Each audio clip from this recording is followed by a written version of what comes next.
Yesterday I shared with you the unbelievable changes that I personally witnessed on the Temple Mount.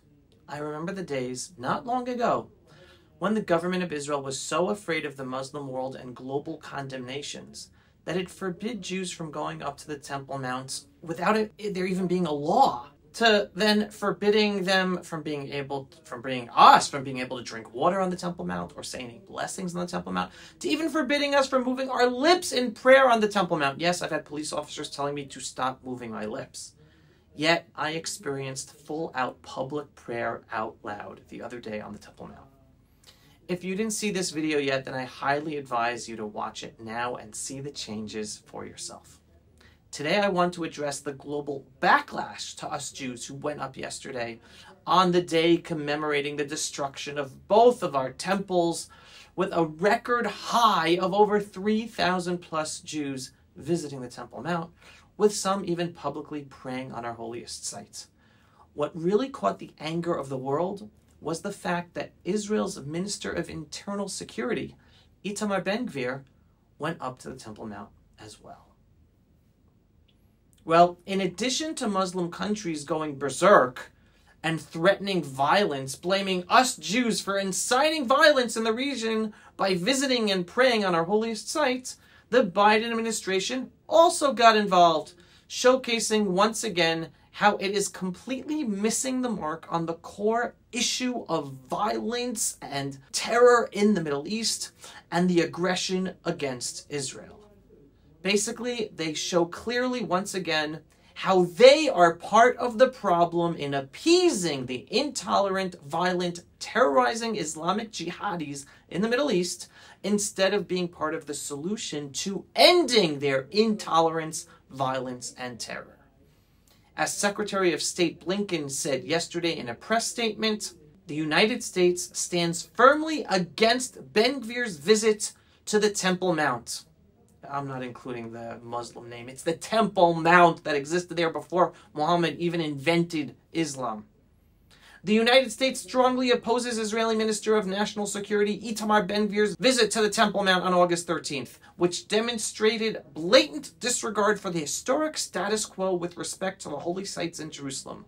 These provocative actions only exacerbate tensions at a pivotal moment when all focus should be on the ongoing diplomatic efforts to achieve a ceasefire agreement and secure the release of all hostages and create the conditions for broader regional stability. End quote from Secretary of State Blinken.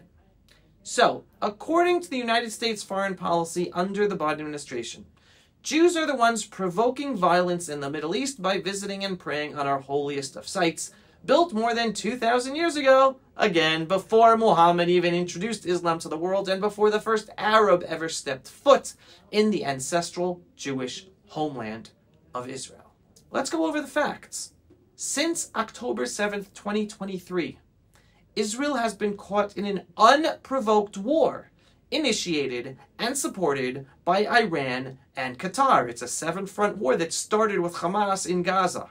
Yet rather than focusing on this brutal aggression against us, the international spotlight is shifting to the recent visit of Israel's Minister of National Security, Itamar Ben-Gvir, to the Temple Mount, a site of profound religious significance to the Jews. Critics have labeled this visit as a provocative act that could spark World War III. They always say this. This is an outrageous diversion from the real issues. The obsession the world has with Jews praying at our holiest site, which distracts everyone from the true threat: the coordinated violence from both Islamic Shia and Islamic Sunni terror states and proxy terror groups supported by Iran and Qatar. The attack on October 7th was a brutal demonstration of aggression from the Islamic world against Jews with no prior Israeli provocation. Alongside the assaults from Hamas and Hezbollah, Iran directly targeted Israel with a barrage of hundreds of missiles during the month of April 2024, which Israel miraculously managed to stop, preventing further devastation. World powers focused on ending the conflict should be addressing the intolerance, violent, and terrorizing ways of the Islamic jihadis in the Middle East, rather than fixating on Jews visiting and praying on our holiest site. Secretary of State Antony Blinken's criticism of Ben-Gvir's visit, suggesting it disregards the historic status quo and exacerbates tensions in the region, implies that such actions hinder diplomatic efforts for peace. No, no, and no. What exacerbates tensions in the Middle East and hinders diplomatic efforts are the Iranian Qatari-funded terror organizations continuously killing Jews.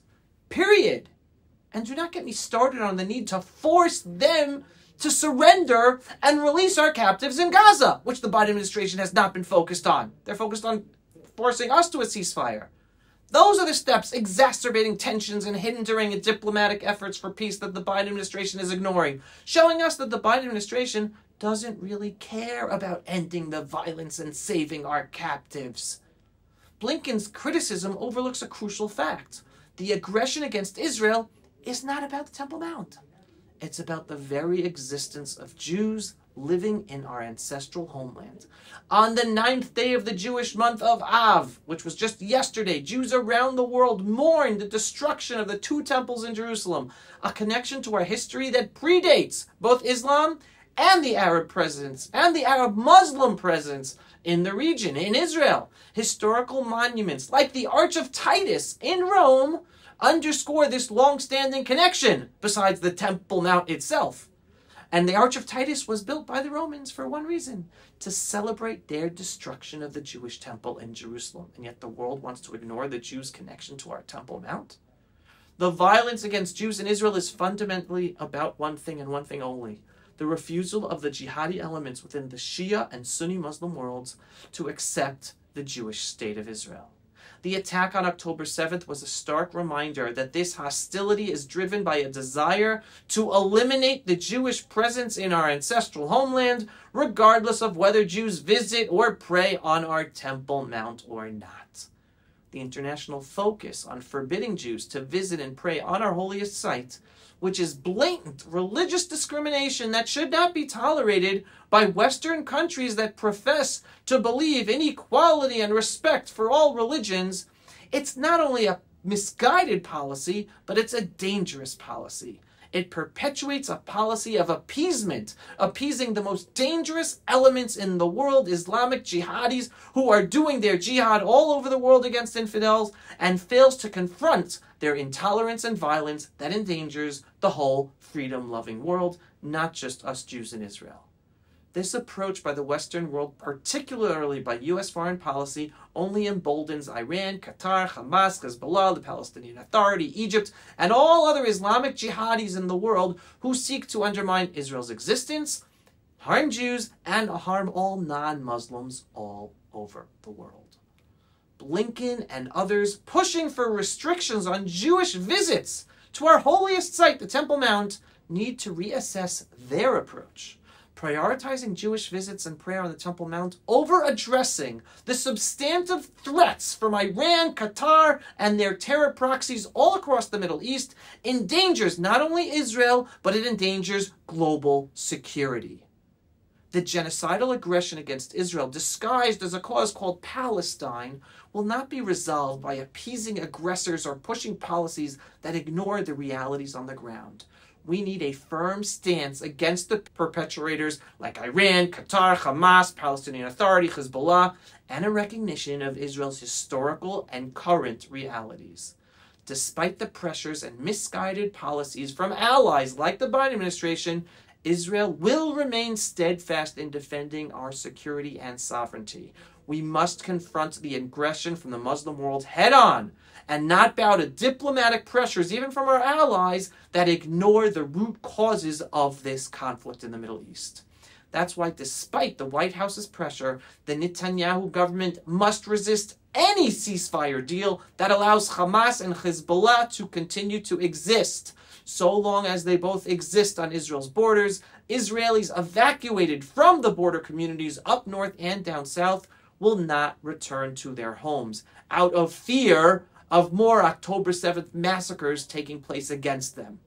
Such a deal being pushed by the Biden administration as we speak, and I record this video, would leave evacuated Israelis in fear of their lives and fail to guarantee the release of all captives in Gaza. many of whom faced almost certain death in Gaza if this deal would go through.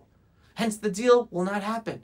Netanyahu and his government will not make such a deal. We want everyone to go home. That means we have to take care of Hamas and Hezbollah, get rid of them. In conclusion, the world needs to wake up to the reality of this situation and stop with the policies that blame Israel and the Jews for a situation that October 7th has clearly woken up many to realize how much they have been lied to over the years. Thinking, if only the Jews did this, if only we gave away this land, if only... No.